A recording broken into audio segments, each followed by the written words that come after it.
नमस्कार दोस्तों, मैं सरला क्लासेस चैनल में आप सभी का एक बार फिर से स्वागत करती हूँ। दोस्तों, नर्सिंग केयर प्लान के बारे में मैंने और बहुत पहले भी बताया है और साथ ही उसके अलग अलग नर्सिंग केयर प्लान के ऊपर मैंने वीडियो भी बनाया है, जैसे कि फीवर, निमोनिया, ब्रीदिंग डिफिकल्टी या फिर पेन। लेकिन आज मैं आप लोगों को बताने वाली हूँ nursing care plan on burn. इसके ऊपर मुझे कमेंट किया गया था कि आप एक बार प्लीज बर्न के ऊपर भी केयर प्लान बनाकर बता दीजिए। तो आज हम इसी के बारे में बात करेंगे कि नर्सिंग केयर प्लान बर्न का हम कैसे बनाते हैं। दोस्तों, जैसा कि आप देख पा रहे होंगे, मैंने यहाँ पर नर्सिंग असेसमेंट, नर्सिंग डायग्नोसिस और नर्सिंग गोल को यहाँ पर बनाकर रखा हुआ है ताकि आपको बताने में बहुत ही इजी हो। तो सबसे पहले हम बात करते हैं कि नर्सिंग असेसमेंट। इसमें आप जानते ही होंगे कि सब्जेक्टिव डेटा और ऑब्जेक्टिव डेटा दो चीजें आती है। सब्जेक्टिव डेटा में आप देख पा रहे होंगे, my patient says that she is feeling breathing difficulty. उसको क्या हो रही है? ब्रीदिंग डिफिकल्टी हो रही है। नेक्स्ट है आपका ऑब्जेक्टिव डेटा। ऑब्जेक्टिव डेटा में क्या आएगा? On observation I found that patient have impaired gas exchange. Impaired gas exchange हो रहा है। ये बहुत बड़ी प्रॉब्लम होती है बर्न में। क्यों होगा इम्पेयर्ड गैस एक्सचेंज? आप देखेंगे, impaired gas exchange related to carbon monoxide, poisoning, smoke inhalation and upper airway obstruction. क्योंकि इसमें क्या हो रहा है? गैस एक्सचेंज है, इम्पेयर्ड है और साथ ही इसमें कार्बन मोनोऑक्साइड का पॉइजनिंग हो जाए। क्योंकि जब कोई चीज जलती है तो उसमें जहरीले तत्व या कार्बन डाइऑक्साइड, कार्बन मोनोऑक्साइड निकलते हैं। साथ ही जो धुआं निकलता है उसको हम अपने आप में इनहेल कर लेते हैं। अब हमारे रेस्पिरेटरी सिस्टम में वो चला जाता है। उसके बाद क्या होता है? अपर एयरवे का क्या हो जाता है? ऑब्स्ट्रक्शन हो जाता है। क्योंकि क्या हो रहा है? हम स्मोक को इनहेलेशन कर रहे हैं। तो ये बहुत ही अच्छा नर्सिंग केयर प्लान टॉपिक है बर्न के लिए, क्योंकि इसमें आपका मेन जो साइन एंड सिम्टम्स जो देखने के लिए मिलता है वो क्या रहता है? आपका स्मोक इनहेलेशन और अपर एयरवे ऑब्स्ट्रक्शन ही दिखाई देता है।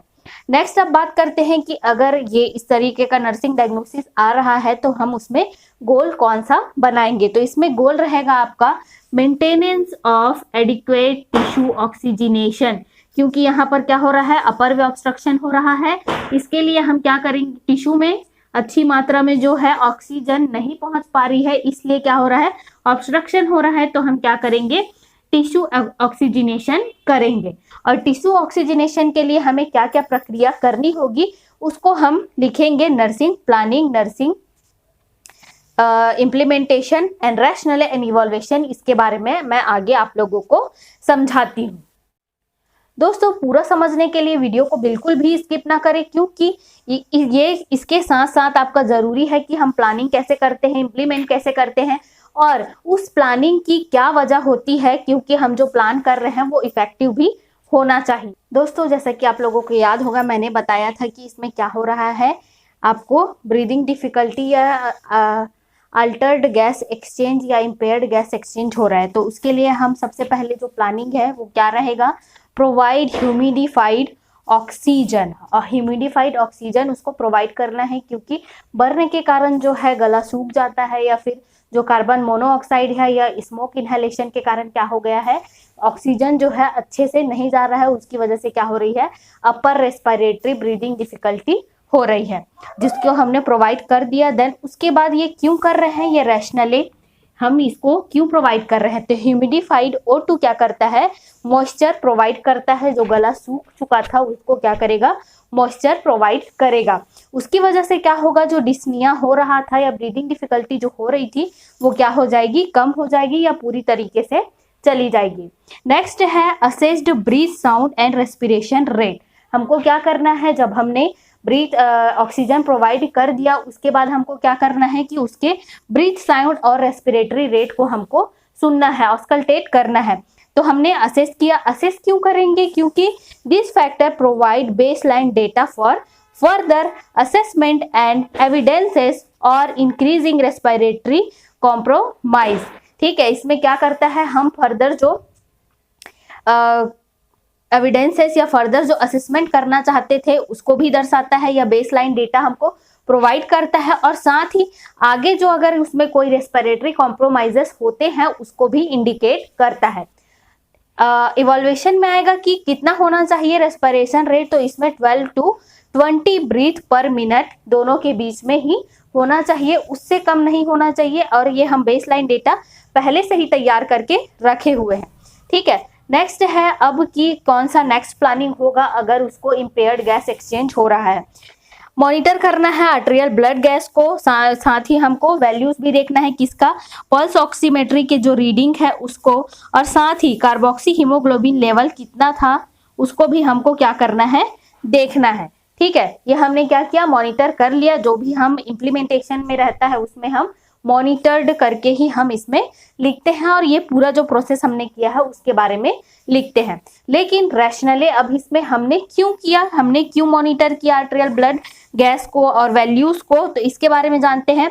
तो this sign and indicate, this sign क्या करता है, इंडिकेट करता है कि पॉसिबल इनहेलेशन या फिर इंजुरी और रिस्क को जिसके वजह से क्या हो रहा है, रेस्पिरेटरी डिसफंक्शन हो रहे हैं। ठीक है, कोई भी जो साइन है वो इंडिकेट कर रहा है कि कोई भी पॉसिबल इनहेलेशन को, जो कि स्मोक इनहेलेशन के बारे में बात कर रहे थे या फिर कार्बन मोनोऑक्साइड इनहेलेशन के बारे में बात कर रहे थे, या कोई इंजुरी हुई है या आगे होने वाले रिस्क है या रेस्पिरेटरी डिसफंक्शन को ये क्या करेगा, इंडिकेट करेगा अगर हम मॉनिटर करते हैं तो।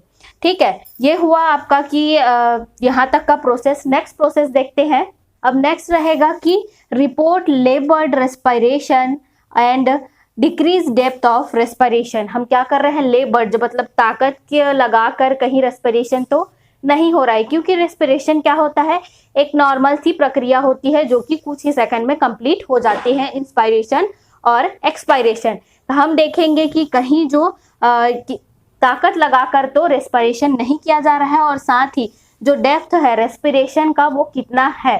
ठीक है, क्यों करेंगे, क्योंकि इमीडिएट जो इंटरवेंशन है, अगर हम इसको देखते हैं, इसको हम नोट डाउन करते हैं, हम इंटरवेंशन करते हैं, तो वो इंडिकेट कर देता है कि अगर कोई भी रेस्पिरेटरी डिफिकल्टी है या नहीं है।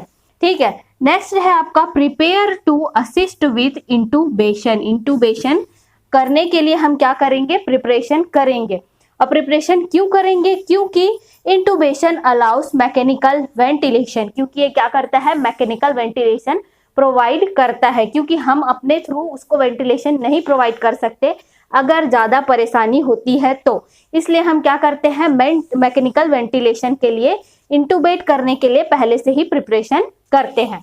नेक्स्ट है आपका monitor mechanical ventilator patient closely.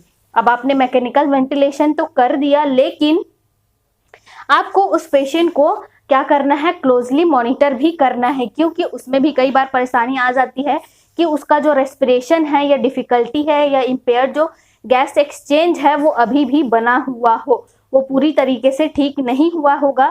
तो इसलिए हम क्या करेंगे, उसको क्लोजली हम मॉनिटर करेंगे। ठीक है, जिसे दिया गया है रेस्पिरेशन को डिटेक्ट करने के लिए या मॉनिटर करने के लिए, अर्ली डिटेक्शन करने के लिए।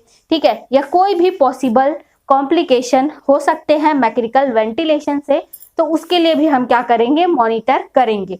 यहाँ इसलिए यहाँ पर मैंने मॉनिटरिंग लिखा हुआ है, क्योंकि पेशेंट को अभी आए हुए कुछ ही देर हुए हैं, तो वो मॉनिटरिंग में चल रहा है।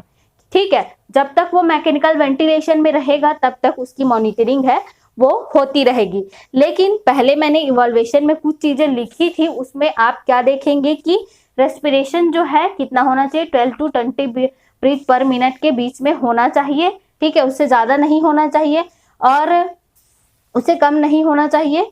ठीक है, तो ये सभी जो तरीका है या ये सभी जो प्लानिंग, इम्प्लीमेंटेशन, रैशनले और इवोल्यूशन है, हम इस तरीके से लिखेंगे बर्न केयर पेशेंट के लिए या बर्न पेशेंट के लिए। साथ ही इसमें बहुत सारे और देखने के लिए मिल जाएंगे, skin integrity changes, skin integrity की मिल जाएगी, पेन के लिए मिल जाएगा आपको अगर आप इसमें लिखना चाहते हैं बर्न पेशेंट के लिए। साथ ही डिहाइड्रेशन के लिए भी आप बर्न पेशेंट के लिए नर्सिंग केयर प्लान बना सकते हैं, या फिर फियर है हॉस्पिटलाइजेशन रिलेटेड या अपनी बीमारी से रिलेटेड, इसका भी आप नर्सिंग केयर प्लान बना सकते हैं, क्योंकि कोई नहीं चाहता कि हमको बर्न हो जाए, लेकिन अगर बर्न होता है तो वो कंडीशन बहुत ही ज़्यादा डरने वाली होती है। तो इस तरीके से आप बर्न केयर प्लान बना सकते हैं। आशा करती हूँ दोस्तों आपको वीडियो अच्छा लगा होगा। अगर वीडियो अच्छा लगे लाइक और शेयर कर दे, चैनल पर पहली बार आए हैं तो सब्सक्राइब भी जरूर करें, और इसी तरह की जानकारियों के लिए बने रहे सरला क्लासेस चैनल के साथ। धन्यवाद दोस्तों।